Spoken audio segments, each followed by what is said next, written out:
Hey there, I am Barb Higgins, and this is 1,000 Tiny Steps. In this podcast, I share my stories of love, loss, triumph, and tragedy as I continue to retrace my steps and ponder what led to the death of my daughter Molly. By doing so, I hope to not only help myself, but to bring purpose and possibility to those who listen. If you are ready to laugh, cry, shake your head in disbelief, then tie, buckle, lace up, or slip on your shoes and join me as we begin our 1,000 Tiny Steps. Hey everybody, Barb Higgins here, welcoming you to episode 173 of 1,000 Tiny Steps. So first of all, to those of you who celebrate any version of Christmas, Merry Christmas. It's Christmas Eve, and if I had to say what my favorite memories are and my favorite aspect of Christmas as a child, before I was a mother, it would have been Christmas Eve. The anticipation of Christmas and all the activities around Christmas Eve were as much fun, if not more fun, than Christmas morning, at least for me. I think part of it's the anticipation. You spend days and days looking forward to Christmas, and Christmas Eve comes and it's all starting, and you're so excited it's here. Christmas morning, of course, no matter who you are, is exciting because if you're opening presents, then you're excited and you believe Santa has come and you can't wait to get downstairs and see what you're getting. And as a mother, oh my goodness, my memories of Christmases with Gracie and Molly are profound. Too painful actually to recreate for Jack in any traditional way, which is why as you hear this, although you're watching me, if you're watching me, I'm here in my long sleeve shirt in my yellow office in New Hampshire. I'm currently this Christmas Eve in Bali, Indonesia. And Jack probably doesn't really have any idea that it's Christmas Eve because I'm not creating this regular, predictable routine for him. I have to say, I get a lot of criticism back and forth around that. I should be creating traditions and stability and all of this. And yes, perhaps that's true. In Jack's reality, Christmas for him has typically been at Disney. Sometimes the weather has been terrific. Sometimes the weather has been horrible. Sometimes we've had a wonderful time. Sometimes we've had a terrible time. Last year, we had Christmas here because of the crazy scheduling around my kitchen renovation. That renovation changed a lot of things for us holiday-wise, but we spent it here. Since Molly's death, we've only spent Christmas here twice. Once was during COVID, when traveling was just off the table, and the other time was last year. So last year, we actually got a Christmas tree, and we, set it up, and we had presents under the tree in the morning, and Gracie and Jack both opened a stocking, and it was more traditional. Grace is at Disney, so having Christmas here likely wouldn't happen anyway. Not every Disney employee can get Christmas off because, hello, it's Disney and you're open at Christmas. So in planning this year, going away over the holidays seemed to make sense, and perhaps that will be Jack's tradition. Where are we going this year to celebrate Christmas or to get away from the celebrations of Christmas that are painful? If I had to recall my most wonderful Christmas memory as a child, I believe it would be the first Christmas Eve that I went to the midnight service. So I was one of those kids, I often feel like I'm left out of things, like I'm on the outside looking in. And I think that I don't know that anyone that I grew up with would ever say, yeah, we never thought that you were part of our group. But it was my perception of how I felt. And I always felt a little bit odd, which isn't surprising considering the majority of my childhood I spent hiding, my abuse as a secret. The first year that I went to midnight service at St. Paul's School, I was 10. I was in 5th grade. And that was a time that my abuse was at its peak, gaining momentum. And I found out about midnight service, and I had never sang in it before. So I thought it was sort of new to everybody. And then I found out that no, Anna went to midnight service. Suzanne went to midnight service. These are all people that I was in youth group with and sang in junior choir with. So I was a bit mortified that I'd never gone. We had a song that we sang in junior choir, and it was a 4-verse song, and the chorus was sung by everybody, and 3 separate people were picked to do a verse, and I got selected to do a solo. So, of course, all Christmas Eve, all my family used to come to Essex Street at that time, and we had our Christmas Eve open. All the kids opened presents from their relatives, and everybody left. My father was probably intoxicated. Alcohol wasn't a huge piece of my childhood, but oftentimes on holidays it could be, and Christmas Eve was often a time that my dad drank, which looking back on it now put huge pressure on my mother because she would have had to do everything.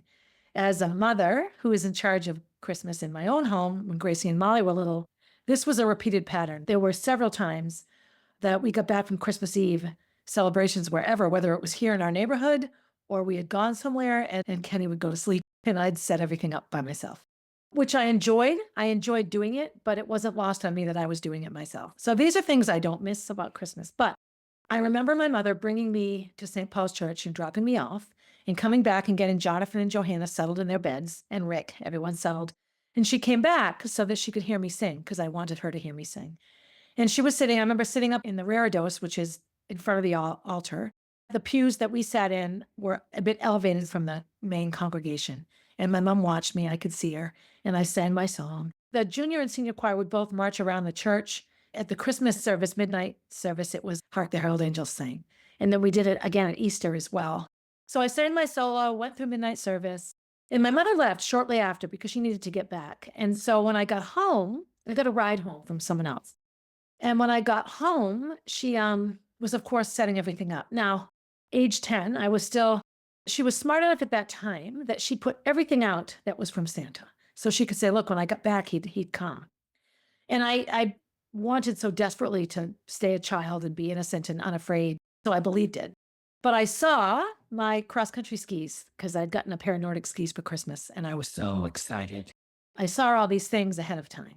But I sat with my mom as she was, doing things, and everyone's stockings were out, but mine was hidden. My mother said, I wanted to hide yours so you wouldn't see it. So my mother had come home and done all of the Christmasing, all of the stocking stuffing and all that, so that it would be done when I got home. So was I surprised in the morning? No, because I saw what was under the tree the night before. And that was my new Christmas reality. It wasn't until I was 13 that my mother really was honest to me about there not being a Santa. And even though I was 13, it was heart-wrenching to me. And I still choose to believe in Santa. I understand the red outfitted caricature of what Santa is part ad development for advertisement. It's part folklore. It's all put together to create a reality that represents the spirit of Christmas. And a lot of what we share and believe and practice around Christmas is exactly that. So as I went into high school and then off to college, my family's joined the Baha'i faith, and Jonathan and Johanna started to have not big Christmases anymore because my father was insistent that because my mom and dad were Baha'is, they shouldn't celebrate Christmas because it sent a false message, which was heartbreaking to my brother and sister because they weren't Baha'is. They used to have these big Christmases and now suddenly they didn't. It's an uncomfortable memory for my brother and sister. My sister doesn't celebrate Christmas in her own apartment whatsoever. She'll come here or go to her boyfriend's family. So she celebrates it in that regard, does gift giving. When she lived with us, she always included it. I celebrated Christmas pretty much always in my own way. I remember when I lived in the apartment, I got this teeny little Christmas tree and I decorated it with earrings. And I had one little strand of lights on it. That was before I was married to Eric and I was relatively single. So any sort of celebration of holiday I did with either somebody I was dating or on my own to a certain extent. When I bought my house on Albin Street, so that was in the fall, that was a fall purchase. That Christmas, my first Christmas, I got a giant Christmas tree. It was amazing. I set it up by myself. I took it down by myself. It was perfect. It was perfectly shaped, gorgeous tree in front of a big window. And ever since then, I have religiously, and no pun intended, celebrated Christmas. So also as a Baha'i, we believe in progressive revelation. So I believe in Jesus. I believe in the story of his birth. As with any religious teaching, the people in charge of religion or the people who want to use religion to control in a way that they feel is best have modified this story and changed the details immensely. So actually, December 25th isn't the date that Jesus was born at all. It's a celebration of his birth. And there are several reasons as to why December 25th was chosen.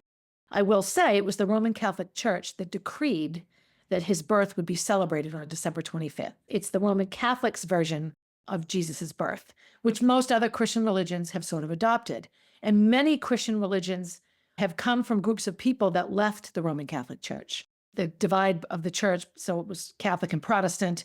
The Protestant religions and the Anglican religions follow Catholicism structure pretty consistently. Just some popes and nuns and priests having sex and all of those things can vary, but the structure of the religion is about the same. So Christmas, December 25th, Jesus' birthday. I have a really good friend who's from a big Mormon family, and one of their favorite things to do on Christmas Day is to sing happy birthday to Jesus, and they have a birthday cake for him. But was Jesus born on December 25th? No. So scientific knowledge, weather, history, the stories of the stars and how they would have aligned, pin his birth more in the fall, perhaps September. But again, this is all speculation based on what they can gather from stories and such. There's another theory that December 25th was chosen because it's roughly 9 months after the alleged date of his crucifixion, which would be like right around March 25th. So Easter is the celebration of Jesus, rising from the dead. So the crucifixion was sometime there. Many, many reasons why December 25th was chosen. And other is that it coincides with the pagan celebration, the Feast of Saturnalia. So pagan initially was anyone that wasn't Christian was considered a pagan. And anyone who was not Christian was considered, savage and not godly. The Christians were incredibly judgmental in a lot of their formative years, thousands of, hundreds and hundreds of years ago. So the Feast of Saturnalia, what's that? Well, it's the shortest day of the year, right? December 22nd is the winter solstice. Shortest day, most darkness. So Saturnalia was like a festival of light. Like we need to honor the gods by light. So candles and music and decorations in the forest and putting lights on trees, right? All of this was part of reminding the gods of light that we hadn't forgot them and that we loved them. And it was done to encourage the days to get longer again, which of course they did. They would have gotten longer without the celebration. But I think humanity in general very much connects to a higher power. And so whatever the people that celebrated Saturnalia believed about their well-being, honoring the gods that would bring light and warmth back was important. So you have the winter solstice, you have Christmas, which is roughly December 25th. There are several other holidays around this time. Two that stand out the most would be a cultural holiday called Kwanzaa, which is an African-American-based holiday, and it's a 5-day celebration, December 26th to January 1st. So that has gained a lot of popularity and knowledge as the United States has become more diverse. And then, of course, Hanukkah falls in December, and that's the 8-day Jewish celebration. Because Christmas is such a widely commercialized holiday and gets a lot of attention, a lot of people assume that it's the biggest Christian holiday, which it isn't. It's the biggest Christian holiday would be Easter and the resurrection. Hanukkah is not the biggest Jewish holiday either, but it's probably, again, the most well-known by the general public because it gets playtime, because it coincides with Christmas. I remember growing up being stunned that my Jewish friends didn't have Christmas trees and get Christmas presents. Now, let me be clear, a lot of them did and do, because the Christmas tree piece and the presents and Santa Claus ultimately have nothing to do with Jesus. The two have been put together. So many people have a Christmas tree with very religious ornaments on it. And the representation in those families of the tree is, of course, connected to Christ and the true meaning of Christmas, which is the birth of Christ. The word Christmas actually means Christ's Mass, and it was created or used to describe Jesus's birth by the church. So the Christmas word is attached to the religion. A couple of weeks ago, we marched in the holiday parade in Concord, and we were behind a float, we meaning Jack's preschool float.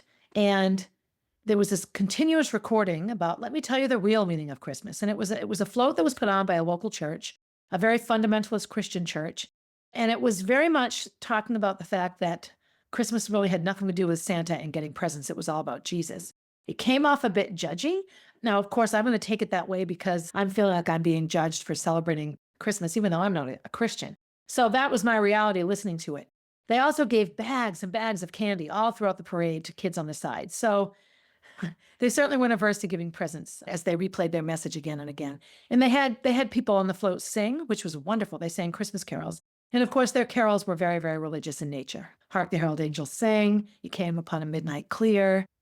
In the spirit of Christmas and me trying to reconcile how I feel about it and what I want Jack to know about it, because right now, if you were to ask him about Santa and Christmas trees, he takes a lot in, but all he really knows of Christmas is what he might remember from last year.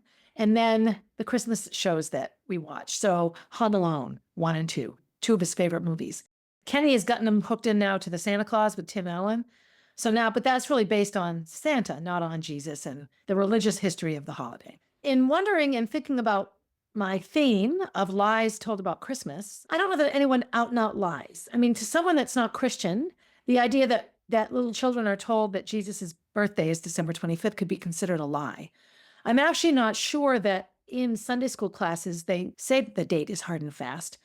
I grew up knowing that Jesus's birth was December 25th, but I also grew up knowing that people weren't really sure, but because it wasn't a snowstorm when they went to the manger, and the weather and the stories in the Bible didn't necessarily coincide with a snowy winter and a cold day, that sort of thing. So I never really grew up hard and fast on the date as the actual date of his birth. There's a lot of myth information is my favorite word, and just a lot of folklore and funny facts about Christmas. So lies about Christmas, well, the biggest lies about Christmas are the cultural ones.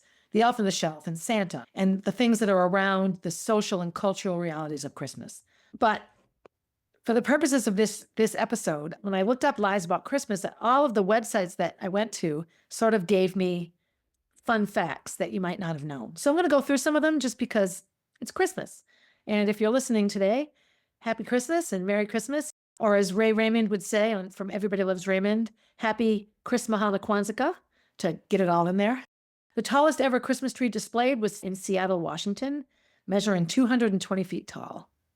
So I know the Christmas trees in New York City are quite tall, but I wouldn't know the exact date. If you were to go out and buy all of the gifts in the song The 12 Days of Christmas, you'd be broke because they'd be super expensive. There's a 12-day cycle from Christmas to January 6th, I believe it is. When you go to church during that time, each of those days are still considered part of the Christmas season. And it's to do with Jesus' birth, not so much the gift giving.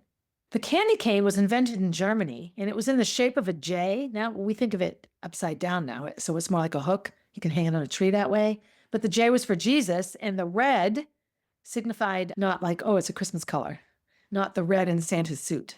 Black Friday is not the busiest shopping day of the year. 2 days before Christmas is busier than Black Friday. That actually makes sense. I think there are two types of people. I seldom did Christmas shopping on Black Friday. My best Black Friday memory is Molly's last Christmas. Gracie and Molly went and got their new iPhones. The one that I still have of Molly's on Black Friday, and I got them iPads, which they didn't know at the time. That's my painful Black Friday memory. So today, I'm actually recording this on Black Friday, and I won't be going shopping. 1/3 of the 2020 highest grossing movies, so roughly 7 of the top 20 movies of all time, were released during the Christmas season. The rest were released at other times. So there's a common activity in a lot of American families. You open presents, you have Christmas dinner, and then you go to the movies. My friend Suzanne used to go. A couple of times I went with her on Christmas night to a movie at the movie theater. The movie theater's open. I found that to be so strange, but it's not something big for me. In Japan, it's a tradition to eat KFC for Christmas. Well, that's because chicken and fried chicken is somehow related and designated as a Christmas holiday. I don't know the history behind that. Again, this is a season of lies. So if you hear something in this episode that you think isn't true, look it up and let me know. I will own all my myth information. Jingle Bells was originally a Thanksgiving song. So Dashing Through the Snow in a One-Horse Open Sleigh was all about, going to Thanksgiving dinner. There's a couple of Thanksgiving songs that have to do with sleighs and snow. And it was also the first song played in space, Jingle Bells. 1 in 3 men wait until Christmas Eve to do their shopping. That would be true. Christmas came from the word Christes Masse, which means Mass of Christ. So Christ's Mass. Christmas trees have to grow for 15 years before they can be sold. I actually just had a conversation with a friend of mine. They own a Christmas tree farm. And I said, oh, it must be the busy season for you now. And she said, no, we've only owned it for about 5 years. So we haven't sold any Christmas trees yet. Only the handful of trees that were ready to be sold when we bought the farm. They make their money in other ways, but they won't see a big profit for a long time. And they plant trees every year so that every year you have a new crop of trees that you can sell. Rudolph the Red-Nosed Reindeer is such a huge piece of Christmas in the United States, or maybe everywhere. He got a start from a toy company called Montgomery Ward in 1939. It was a gimmick for a toy, Rudolph the Red-Nosed Reindeer. And that song was written about it. Now there's a Christmas special about it. He leads the sleigh on a stormy Christmas Eve. My goodness. This was a funny one. My junior year of high school, Paul McCartney came out with a Christmas song, which I really liked. And all I remember really is the chorus, simply having a wonderful Christmas time. So he earns $400,000 a year from his wonderful Christmas time song. And this song is widely regarded as the worst Christmas song ever. I love it. So I don't think it's the worst Christmas song ever. And I love that it still makes money. I listen to it every year. Christmas used to be illegal. In the United States, Christmas was illegal. Oklahoma was the last U.S. state to declare Christmas a legal holiday in 1907. So a legal holiday means you're allowed to not go to work, banks are closed, like the government shuts down. That makes it a legal holiday. So maybe illegal is a misleading word. You wouldn't go to jail for celebrating Christmas, but it wasn't an excuse to not go to work and that sort of thing. That's how I'm interpreting this. I find that interesting. Because the Midwest is considered, sort of heavily Christian. It's typically Republican, which tends to be more Christian nationalists and conservatives. It's funny that Oklahoma was the last state to recognize it as a legal holiday. So there's a movie called The Miracle on 34th Street, which I love. I love the original best. There's been 2 or 3 remakes of it. And it was all through the Macy's Santa Claus being actual Santa Claus. And there's a lot of great scenes from the movie, and it's just a very famous movie. And it was remade in 1994, and Macy's refused to participate. So I don't know the backstory behind that. So they had to have a fictional store called Kohl's. Toys for Tots was founded in Los Angeles in 1947. Wow. Bing Crosby's version of White Christmas is the highest selling single of all time for Christmas songs. So A Christmas Carol, Scrooge and Ghosts of Christmas Past, Present, and Future. Very, very famous. It's beautiful musically. It's a play that's performed every year by theater companies. Only took Charles Dickens 6 weeks to write. So 6 weeks is a long time if all you're doing all day is writing, but most creative processes, novels and stories and such, take months, if not years, to write. Christmas lights were initially so expensive that it was cheaper to rent them than to buy your own. Huh, that's interesting. An electrically lit Christmas tree was a status symbol.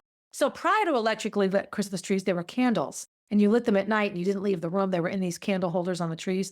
Can you imagine a lit flame on a tree inside a house? Yeah, I don't think so. If you have ever seen a Christmas tree catch fire, you know what I'm talking about.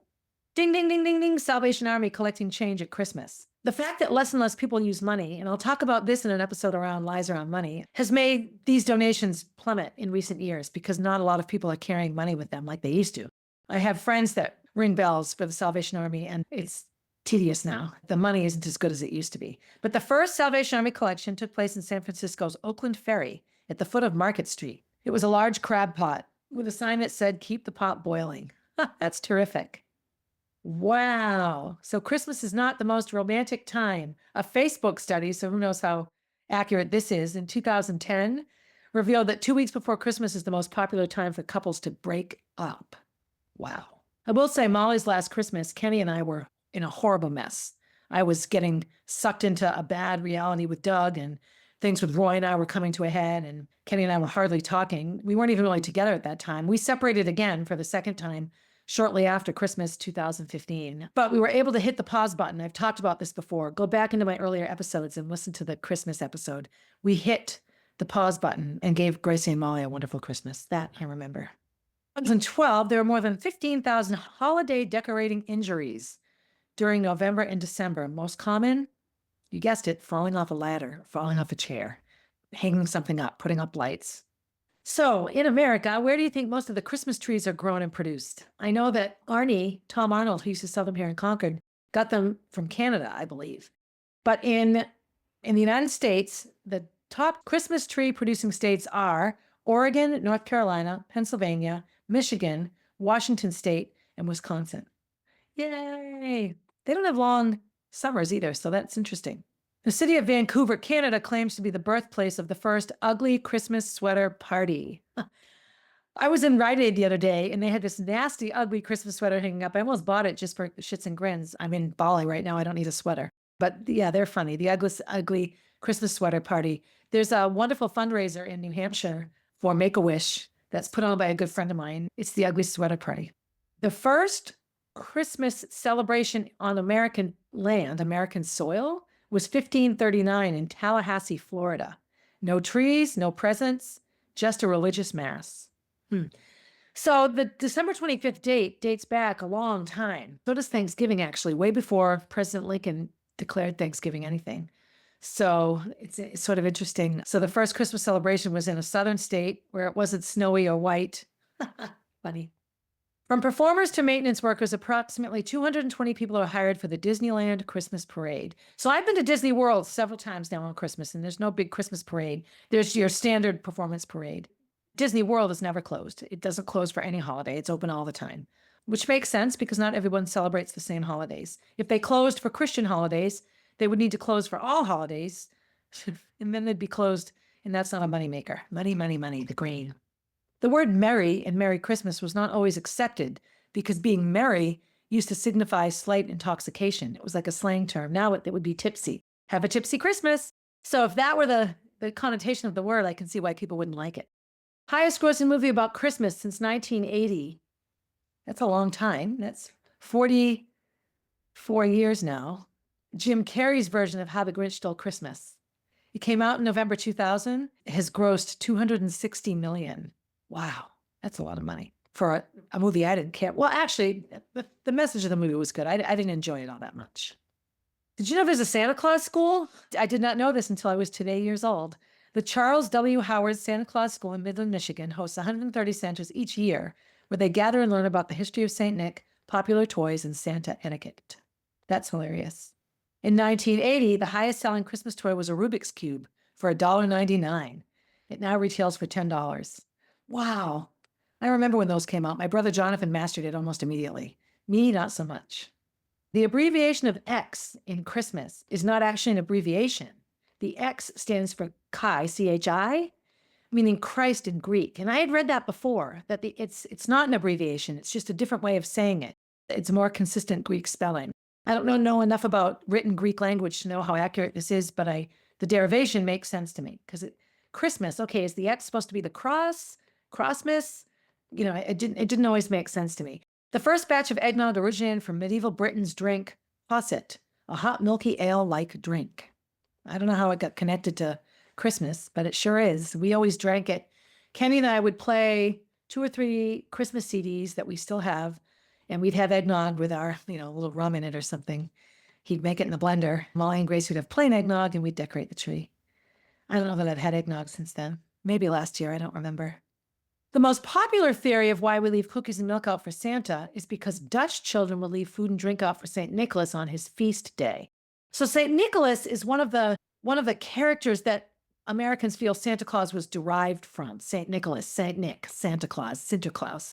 He represented gift giving and all sorts of other things that had nothing to do with Christ. And so you left food for St. Nicholas. So it's a consistent carryover for Santa Claus, and also carrot sticks or celery for the reindeer. I don't even know if reindeer eat carrot sticks and celery. That's interesting. Because St. Nicholas, it would be food for his feast day, the Feast of St. Nicholas. The concept of caroling had nothing to do with Christmas. Again, we assign things to other things for convenience maybe, or people of different backgrounds come together and we combine our holidays to make them better. The concept of caroling had nothing to do with Christmas. Medieval carols were liturgical songs in the 12th century, so a liturgy is like a religious story. While traveling to different homes came from a tradition in England of wishing good fortunes to your neighbors in exchange for gifts. So you take liturgical songs that already existed, perhaps in church or celebrations, and then you combine it with traveling from house to house as a way of gift giving. That's interesting. Mistletoe. What the heck does that have to do with the birth of Jesus? You know what? Nothing. The ancient Greeks considered the mistletoe an aphrodisiac, which is probably why kissing under the mistletoe will bring you luck in your love life. Okay. Again, it's connected to Christmas. Go figure. The reason we give presents during Christmas is to symbolize the gifts given to Jesus by the 3 wise men. So this connection I've also made before, but it's also the Feast of Saturnalia and giving gifts to the gods. Gift giving was also, that had nothing to do with the 3 wise men, and that was also gift giving around, the 3rd week of December. So it's kind of the same. Krampus, Krampus. Never heard of Krampus. Apparently, he's a demonic character that wanders the streets with chains and bells looking for naughty children. This is one of the scariest Central European Christmas traditions. My Christmas traditions that I grew up with were undecidedly Western European Christian traditions, and everything for me around Christmas centered from that, coming from that place. I know lots and lots of people from different religions see the differences immediately in the separation between the social and cultural aspects of Christmas and the religious aspects of Christmas. I suppose if I had to summarize a lie I felt I'd been told about Christmas, it would be insisting that December 25th was actually Jesus' birthday, and there's no evidence of that. It was chosen as a day to commemorate his birth. So we commemorate the birth of Christ.